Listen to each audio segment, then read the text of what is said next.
the possibility of the conflict widening, going beyond those regional borders, it appears to be a growing concern. Some are anticipating the United States to confront Iran, with expectations that Moscow will then lend support to Tehran.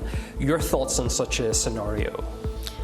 Well, I think people who float this kind of scenarios, they really want to provoke a bigger crisis. Maybe this is what the Americans want.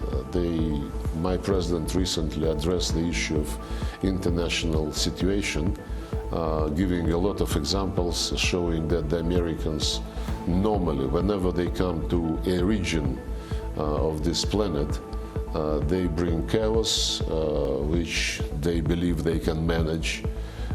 They bring victims among civilians. I don't even want to mention Vietnam, Afghanistan, Iraq, Libya, Syria, none of these places where they declared they want to bring democracy.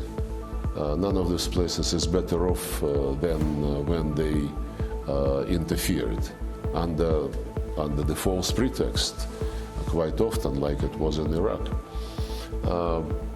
I believe that neither Iran nor Lebanon want any involvement in this crisis. They certainly have Hezbollah in Lebanon, an organization which is devoted to defending the Palestinian cause, the cause of Arabs in the Middle East, and they exchange small fire with Israelis every now and then, but this was the case even before the 7th of October. And Resolution 7001, which determines the regime in Lebanon from the point of view of military and political approach, it has been violated both by Hezbollah and by Israelis repeatedly. But there is no appetite from Lebanon, and as far as I can judge from the recent statement of Hezbollah leader Nasrallah, there is no appetite for any big war, unless provoked, unless Gaza is no longer considered as a place where Palestinians should continue to live. And I don't see any appetite in Iran. Yes, Americans say that some pro-Iranian armed groups in Syria and Iraq are trying to attack American military sites. This is reported by the media, and this is nothing new.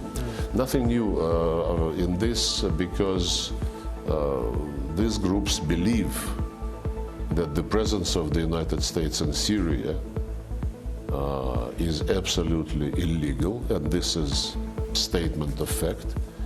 The presence of the United States in Iraq also causes quite a number of questions, because quite some time ago the Iraqi government and the Iraqi parliament decided that they discontinue the agreement to the acquiescence with the US troops present on their soil. But Americans still keep some 5,000 men there without any firm legal ground.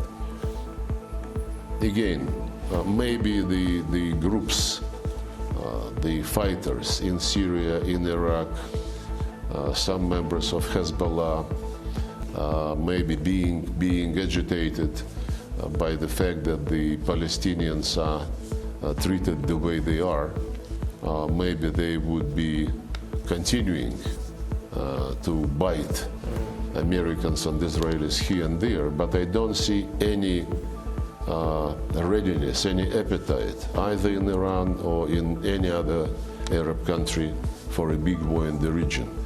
The problem is that if this restraint